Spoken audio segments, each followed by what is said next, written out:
de Página Abierta con la Educación. Muchas veces yo me siento con la pregunta como profesora, ¿cuántas veces nosotros, no importa la materia que enseñemos, realmente nos centramos en ella y no abordamos temas tan importantes como es la preservación de la vida? Ya sea frente a una situación, frente a un accidente, con la ingesta de la comida. Por eso, saber un poco de salud no pesa, sino que al contrario es muy importante. Y me place conversar con alguien en que yo, como su compañera de profesora de la Universidad Autónoma de Santo Domingo, he compartido en diferentes ocasiones y me parece que de una formación en salud general, holística, muy sólida. Me refiero al doctor Librado Abreu. ¿Te he dicho yo antes eso o es hoy una simple presentación frente a los televidentes? Primera vez. ¿Primera vez? Sí. No es cierto. Te he dicho que te siento a ti como médico realmente, con una formación muy sólida. Librado, yo creo que para hablar de salud en el marco de la educación, debemos comenzar con el problema que nos afecta desde hace año y pico y a quien muchos nos tiene abrumado, hastiado, pero que realmente es nuestra realidad. Me refiero al tema del coronavirus o COVID-19.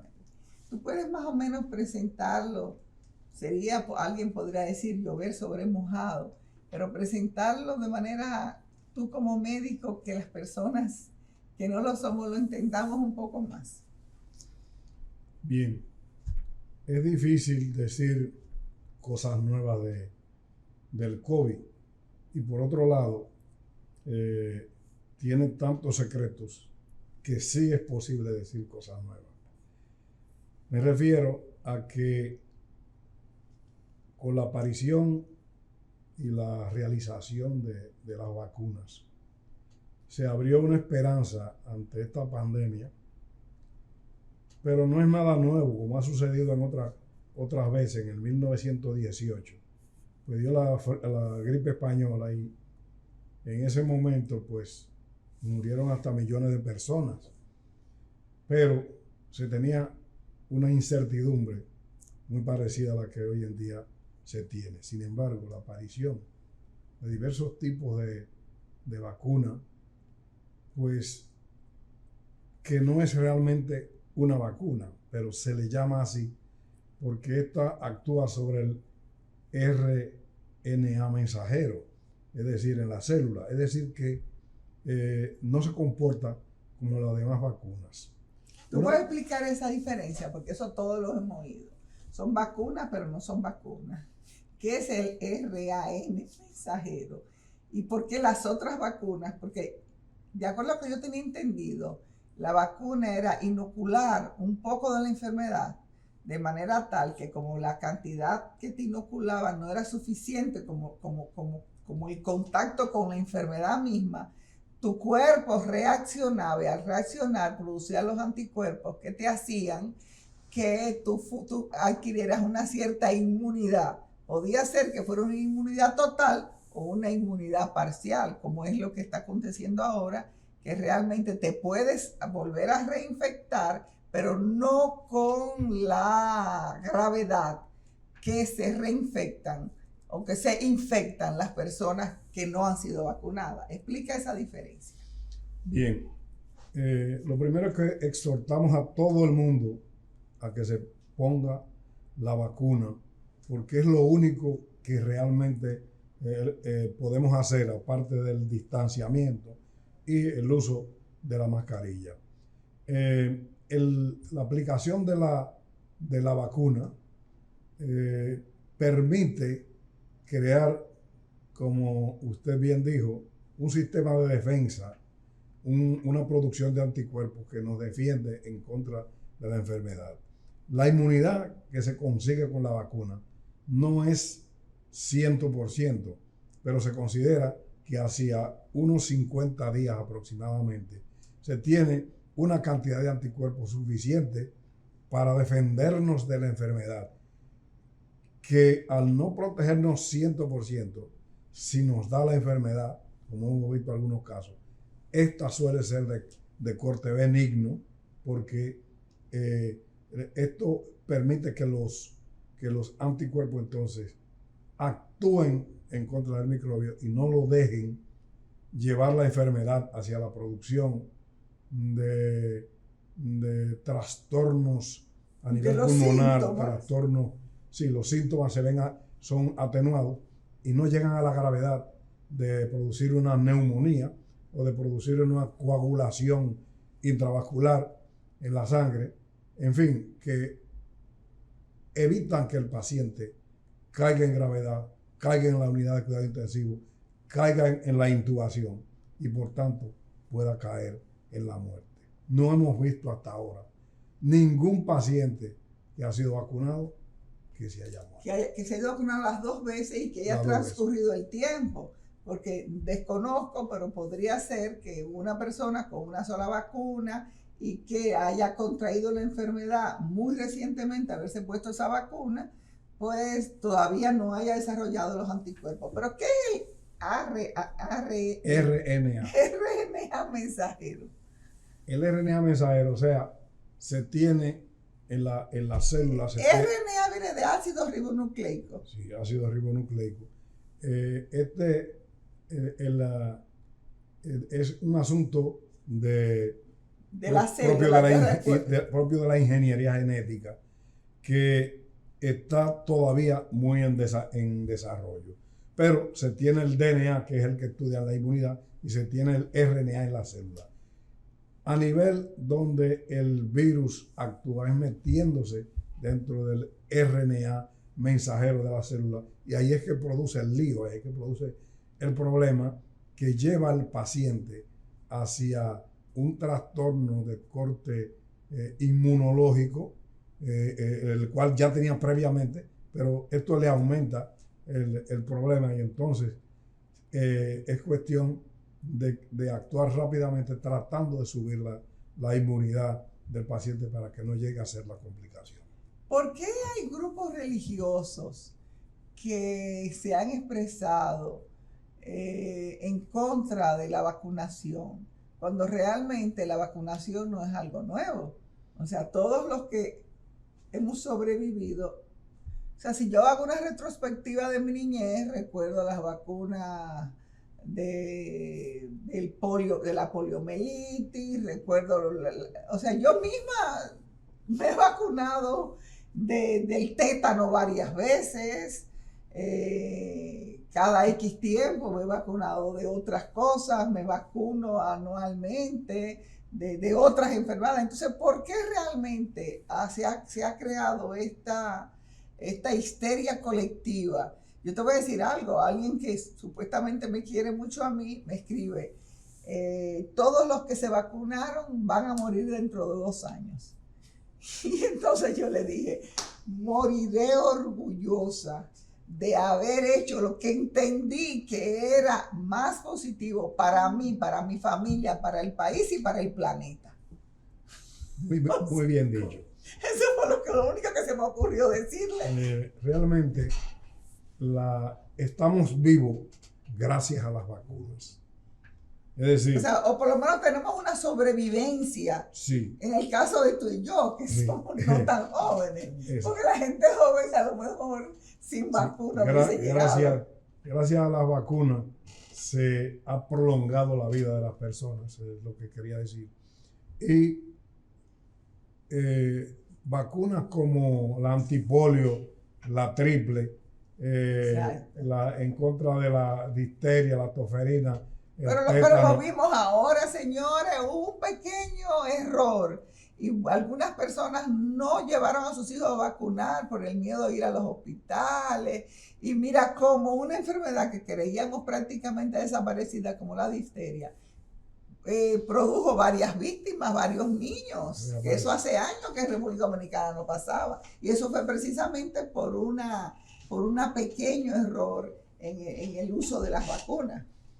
Entonces, ¿por qué este argumento religioso? ¿De dónde viene? Y todo esto memes y todos estos envíos que tenemos en las redes sociales permanentemente llamando a la histeria colectiva. Sí, yo realmente, o sea, dentro del problema del COVID, hay muchas implicaciones de corte político. Hay personas tratando de sacar partido de la enfermedad, como se ha dado en muchos comerciantes que aprovecharon la aparición de la enfermedad para hacer dinero. No creo que los religiosos tengan eso, sino que ellos lo que están esgrimiendo es el argumento de que de que no debe inocularse el organismo con un microbio directamente. Sin embargo, si esto lo que se ha hecho es utilizar esa facultad que tiene el organismo, yo no entiendo eso, por qué algunos están diciendo que no. He visto muchas personas negadas a vacunarse y yo soy partidario de que es tan necesario y es tan lo único que podemos hacer que se comience a poner restricciones de que no se le deje hacer operaciones bancarias, que no muestre el papel de la vacunación, que no se le deje subir en guaguas donde va a haber mucha gente en el aeropuerto, etc. Su accionar, sí, para que no contagie a los demás. Para que no contagie a los demás. No es que queremos privarlo de su libertad, sí, pero si su libertad implica poner en riesgo la vida de los demás, pues desgraciadamente hay que hacerlo. Hay que hacerlo, sí, sí. Entonces, ¿piensas tú que esto es algo a corto plazo o que, como mucha gente dice, tendremos que aprender a vivir? Por ejemplo, tú y yo, que tenemos que compartir en otros espacios, pues lo hacemos con mascarillas, con todo. Aquí todavía estamos, y miren cómo ninguno de los dos nos estamos mirando mutuamente, sino que estamos bastante alejaditos, en cierta distancia, y además mirando cada uno nuestras respectivas cámaras y no mirándonos a nosotros, para que el radio de acción de nuestra saliva pues no contamine a los demás. Después de estar vacunados ambos y haber transcurrido el tiempo. Entonces, ¿piensas tú que esto es a corto plazo, que dentro de algún tiempo quizás haya que poner una dosis de refuerzo?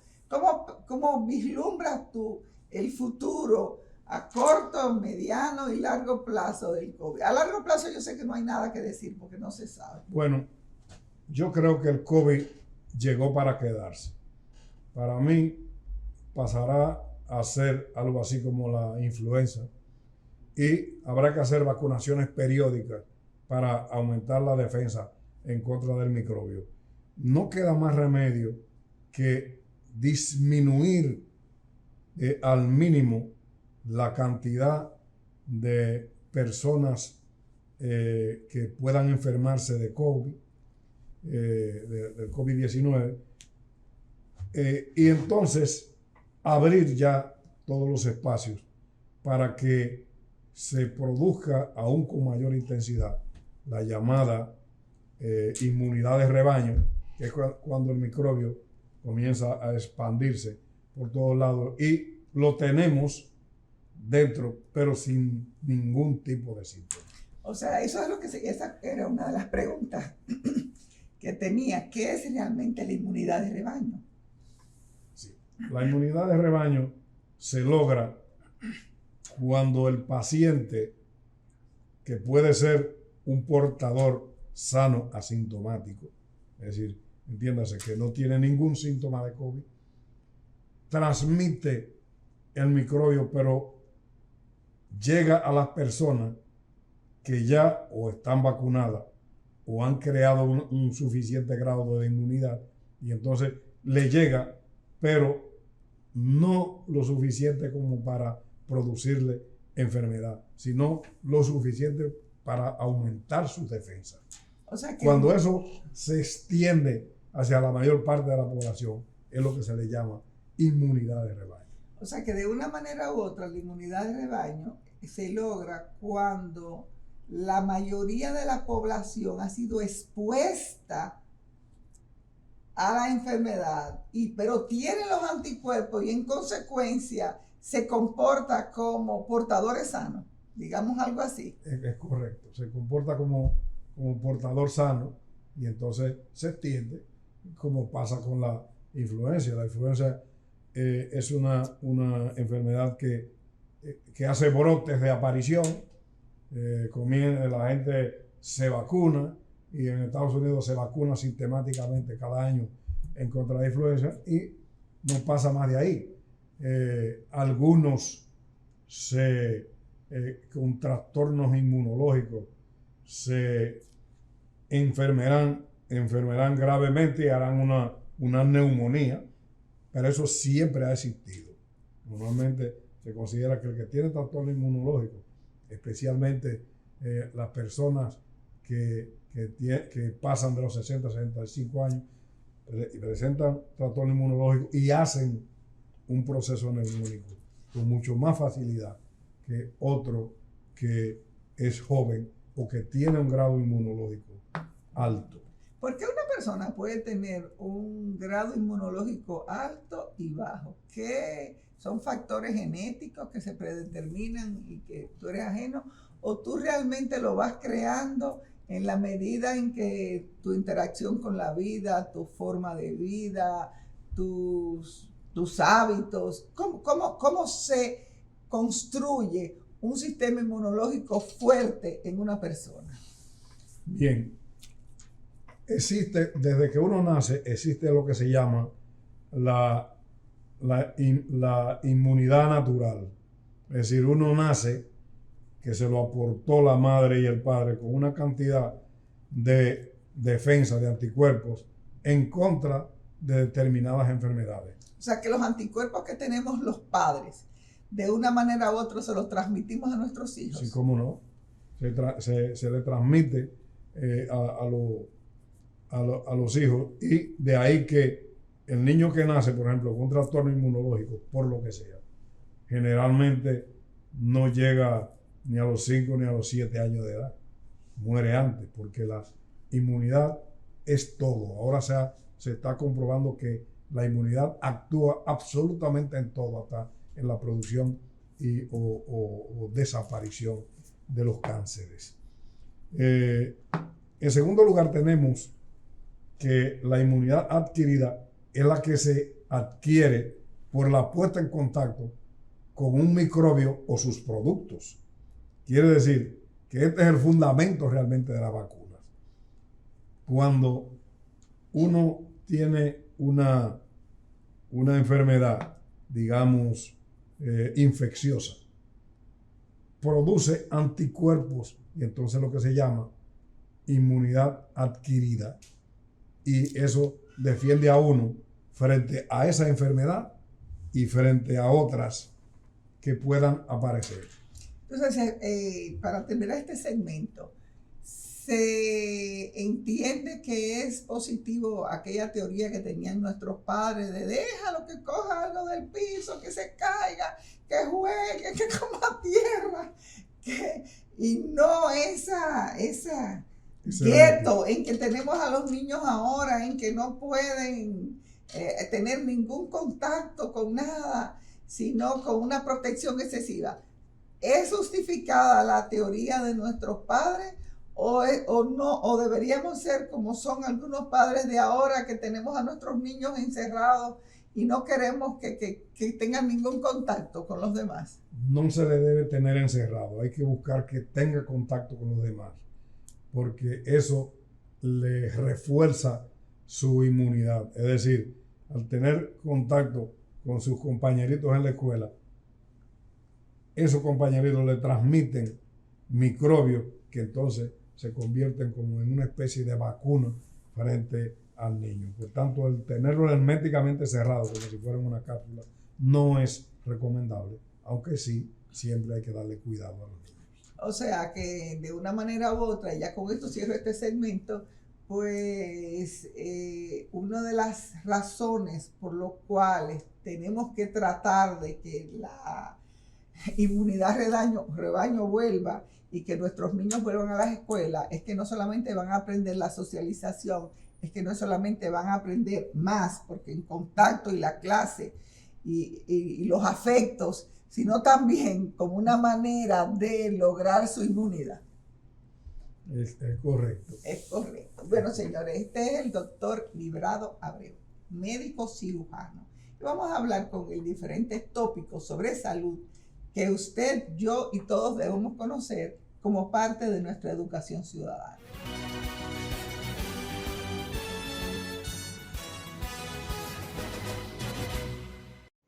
Bien, independientemente de médico y cirujano, que son aspectos que yo pienso abordar aquí, pues ya lo toqué como médico y el tema general del COVID.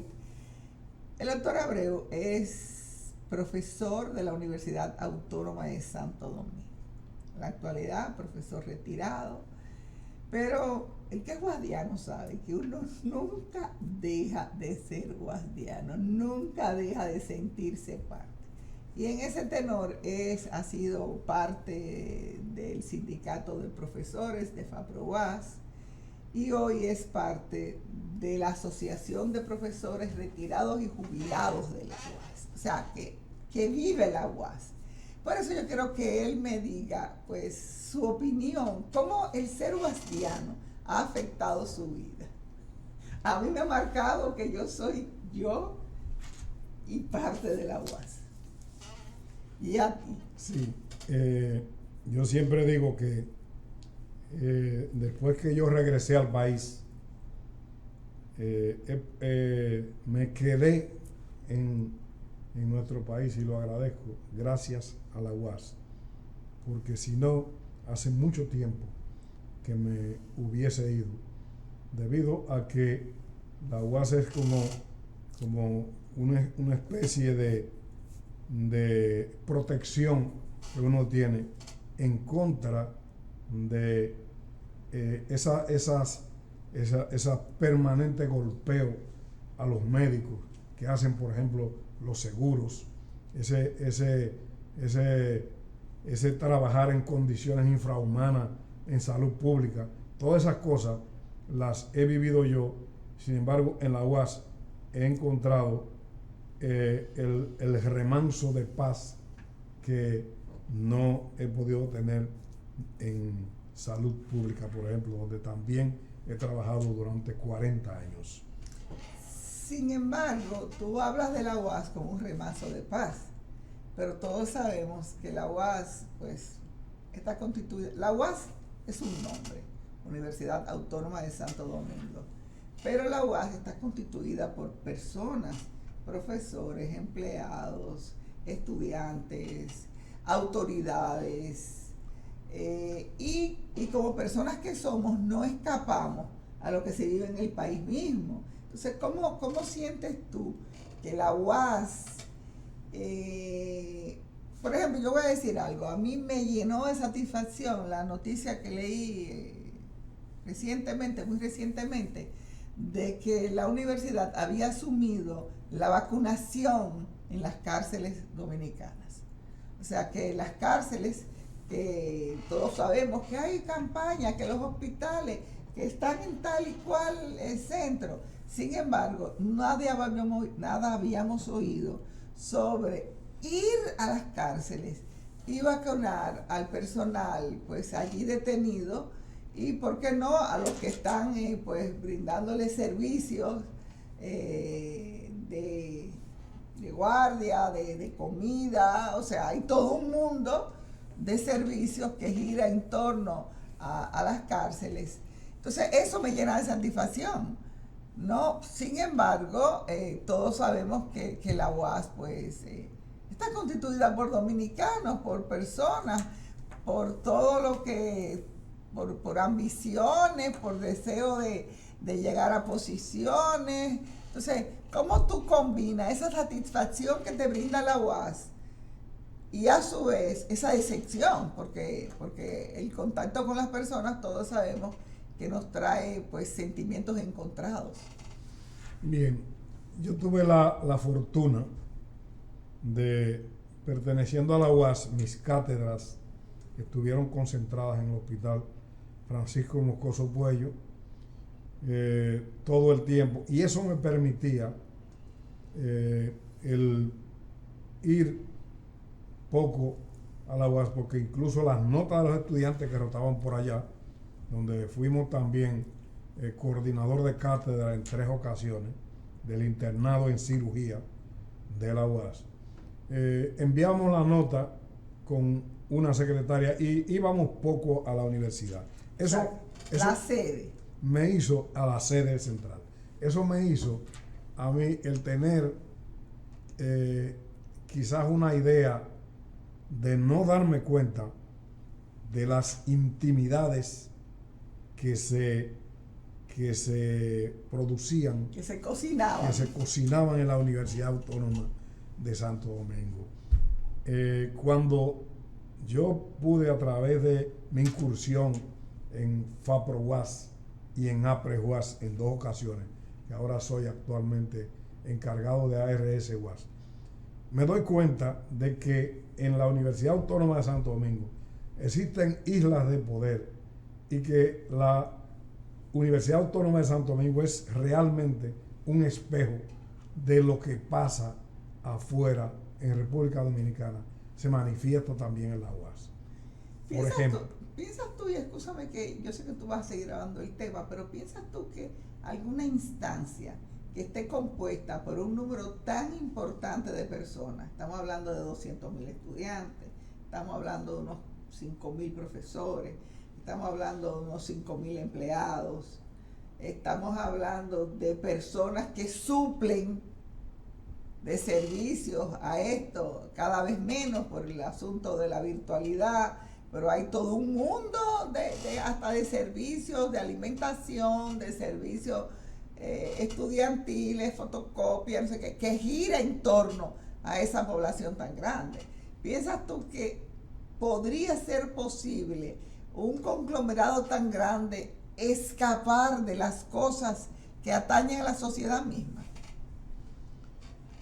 Bueno, lo que pasa es que siempre tuvimos la idea de que la Universidad Autónoma fuera una entidad que se dedicara, por ejemplo, a hacer cosas para beneficiar a la sociedad.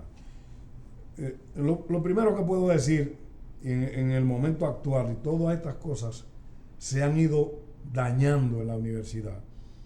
Lo primero que puedo decir es que las carreras no son adaptadas al pensum al estudiante que vaya a salir a la calle. Es decir, no se encuentra que tenga una preparación acorde con lo que está pasando en el país. Explícate. O sea, ¿en qué? O sea, nos hemos quedado rezagados porque hay materias que quizás no son tan pertinentes. Nos hemos quedado rezagados quizás porque la tecnología que estemos enseñando puede estar un poco rezagada. ¿Por qué sientes tú que no estamos primero, todo es perfectible? Eso es lo primero, o sea que no importa lo bien que lo hagamos y toda la intención que hagamos de hacerlo bien, siempre podríamos hacerlo mejor. Pero ¿por qué sientes tú que nos hemos quedado rezagados? Nos hemos quedado rezagados porque si hacemos comparaciones con otras universidades de Latinoamérica y del mundo, la UAS está muy lejos en cuanto a actualización, en cuanto a ponernos al día con respecto a las cosas actuales. Digo esto porque todo el dinero que entra en la UAS es para la producción de aumentar sueldos, para crear cargo de este que es amigo mío y lo quiero poner en esto. En cambio, para actuar a nivel de laboratorios, a nivel investigativo, nos hemos quedado completamente atrás, hasta tal punto que hay unidades dentro de la Universidad Autónoma que son entelequias, que en ningún momento resuelven absolutamente nada y tienen una gran cantidad de empleados cobrando mucho dinero. Podemos decir que en la Universidad Autónoma las islas de poder, de plan de retiro, de la ARS, la ARS, todo eso han ido creando una cantidad de empleados que se van sucediendo los cargos y que el rector, que posiblemente vaya a ganar en las próximas elecciones, se compromete con esa persona si es apoyada por el otro. Lo mismo que pasa afuera con los presidentes aquí, que podemos decir que el presidente Abinader, por lo visto, ha subido tan amarrado al poder por las personas que lo apoyaron para que llegara a ser presidente, que ahora es un verdadero lío el que se ha formado aquí, porque entonces no se puede ni siquiera prontamente someter a la justicia a muchas personas de esas. Asimismo pasa en la UAS. En la UAS va a subir un rector, tiene la posibilidad de ganar, y entonces ya hace amarre con lo que venden. Ya hay una serie de personas que se han percatado de las posibilidades de esta persona de alcanzar la máxima autoridad universitaria y le prestan apoyos económicos, apoyos políticos, apoyos de personas que interactúan junto con ellos, pero que lo hacen en busca de prebenda. Eso es lo que tú quieres decir. Eso es lo que quiero decir, que esas personas entonces son dejadas en los cargos o le aumentan incluso el sueldo hasta tal punto que el dinero que la UAS se convierte en una especie de saco sin fondo, es decir... Eso no lo debes decir, pero... una especie de saco sin fondo. Sí, yo lo digo. Eso, por más dinero que le den, no va a avanzar hasta que no se haga un corte transversal con un bisturí fino y se vayan viendo departamento por departamento cuáles son los males que tiene cada departamento. De seguro que se van a encontrar muchísimos. De seguro que se van a encontrar muchísimos. Y no importa el rector o la rectora que suba, es lo mismo. Quedan completamente atados a ese grupo de la UAS que no se le puede, incluso no se le puede expulsar, aún cometiendo el máximo de los demás. Que tú sugieres que Jenny Berenice, una versión de Jenny Berenice, del señor Camacho y doña Miriam Germán, pues sean parte de la UAS. Sí, señores, vamos a seguir hablando. Yo sugiero eso. Con el doctor Abreu. Yo comparto parcialmente algunos de sus juicios, aunque soy menos drástica, pero definitivamente hay mucho que hacer y, como decía antes, todo es perfectible y la universidad debe mejorar. Pero nos queda todavía un segmento, así que continuemos con el doctor Abreu y veremos qué sorpresa nos tiene.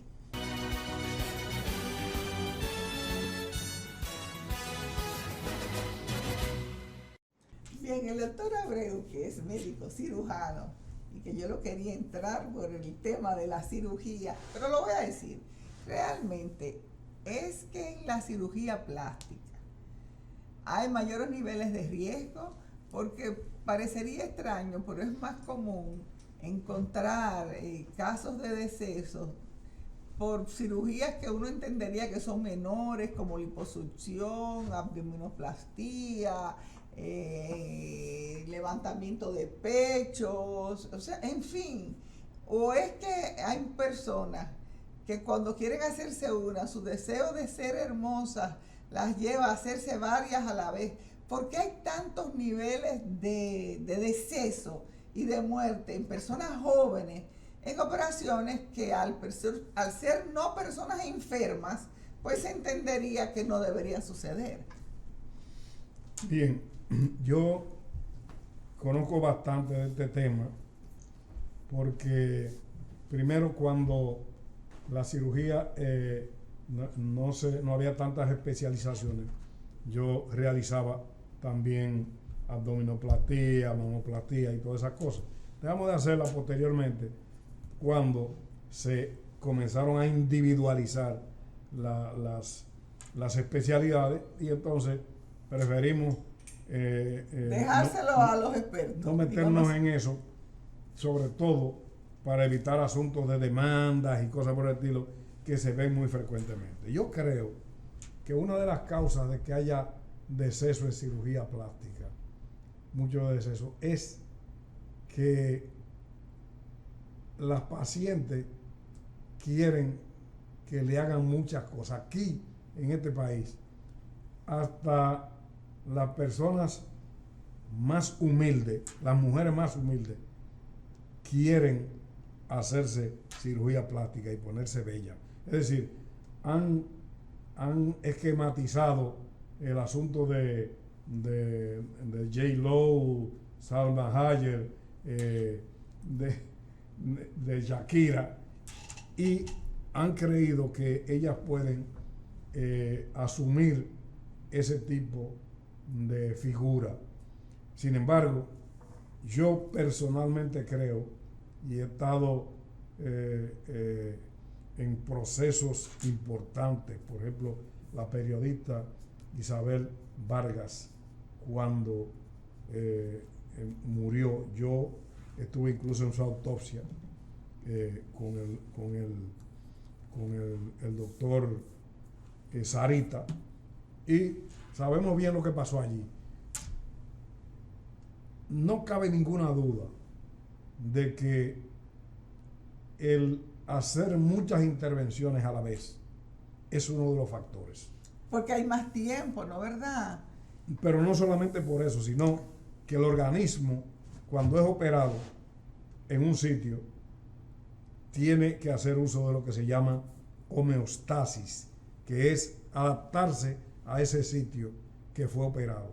Entonces, cuando tiene que hacer adaptaciones en las mamas, en el abdomen, en los muslos, en las nalgas, pues llega un momento que el organismo se desorganiza y como por decirlo así, se vuelve anárquico, loco, y entonces viene, o sea, pierde el equilibrio. Pierde el equilibrio completamente, y entonces viene un infarto, viene un embolismo, viene cualquier cosa de esto que lleva a la paciente a la muerte.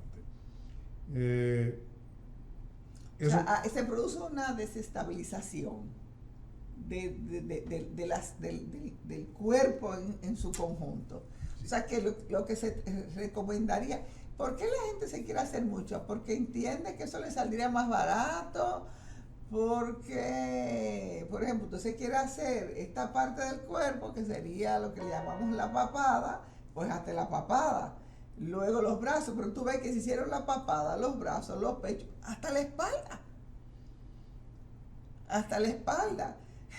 O sea que yo no sabía que la gente también se hacía en la espalda, sin hablar pues del vientre, de los muslos y claro de los glúteos, que es quizás una de las... ¿Cuál es el problema de la diferencia, o si hay más riesgo, en disminución o en aumento? Tanto en mamas como en glúteos. Bueno, todo depende primero de la magnitud de la intervención quirúrgica, es decir, la superficie cruenta. Por eso, de la extensión. La extensión.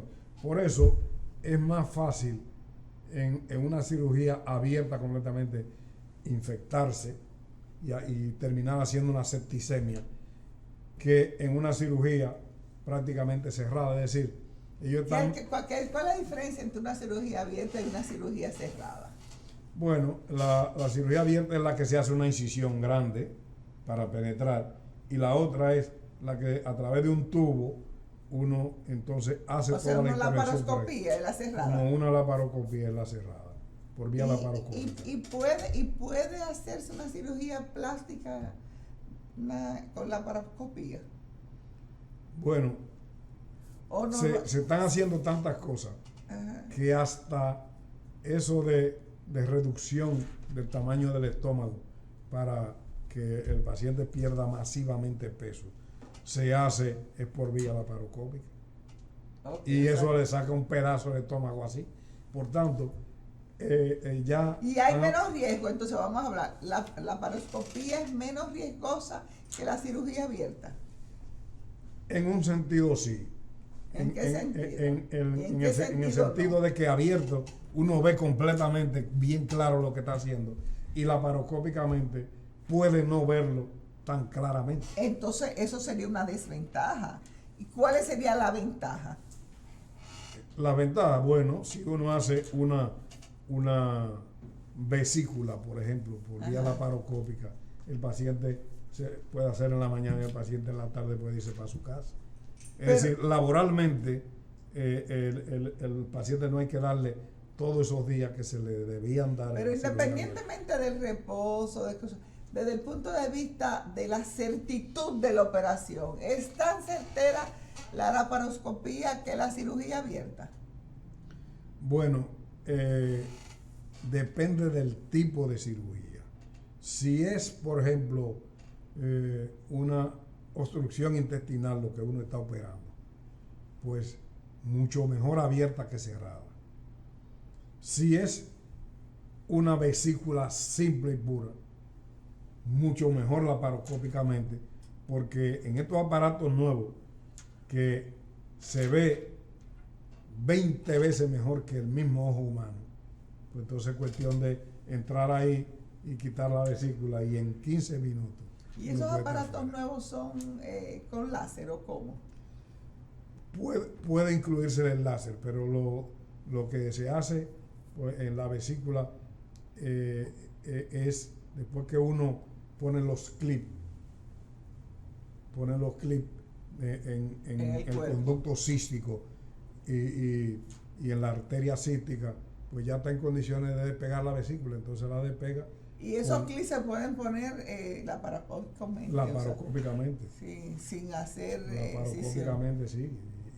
Sin hacer apertura grande, porque hay una apertura, hay una incisión, definitivamente. Eso se hace por 4 hoyitos, por 4 pequeños hoyitos. Bien, y en cuanto a la difusión que hay de tantas, tú decías, hasta las personas más humildes quieren hacerse, sobre todo las mujeres, lo que no es cierto, que hay muchos hombres que se hacen, se quieren hacer cirugías plásticas. ¿Por qué es por el culto a la belleza o sencillamente porque al haber especialidades se han puesto de moda porque las personas tienen mayores niveles de ingreso? ¿Por qué esta difusión tan grande? Porque si nos llevamos del número de decesos y del número de complicaciones, hay que imaginar que el número de complicaciones de decesos es muy inferior al número de las personas que se someten. Entonces, el número de personas que se someten debe ser inmenso. Sí, yo siempre digo que uno debe aceptarse como uno es. Uno ve incluso, sin menoscabar la importancia de una doméstica, que hasta la doméstica que uno tiene en su casa le está diciendo que le gustaría hacerse algo, cuando sabe que uno puede trabajar en eso. Eso quiere decir que esa persona, pues, a pesar de ser más pobre que uno, pero tiene una idea de la belleza, que la ve a través de la televisión, que la ve a través de las revistas, y entonces ve a aquellas mujeres, y entonces quiere ser pero como siempre ella, ha habido mujeres, siempre ha habido mujeres bellas, y sin embargo no había tanta propensión a hacerse operaciones. Diana, yo siempre digo que mientras más subdesarrollado es el país, más tiene tendencia a hacer cirugía plástica. O sea, que hay una relación directa entre que hay mucho menos cirugía plástica, digamos, en Alemania, en términos proporcionales. En términos proporcionales, mucho menos cirugía plástica. Que en plástica. República Dominicana, a pesar de Alemania ser una de las economías más fuertes, y las personas mayor nivel de ingreso. O sea que gastar varios miles de euros para un alemán es mucho menos lesivo que gastar cientos de miles de pesos para un dominicano. Sin embargo, los dominicanos son más proclives a hacerse cirugías. Sí, eso tiene mucho que ver con la subcultura. Yo, por ejemplo, he estado en procesos en que ha sido cirujano plástico sometido a la justicia, y entonces me han puesto a mí como testigo experto.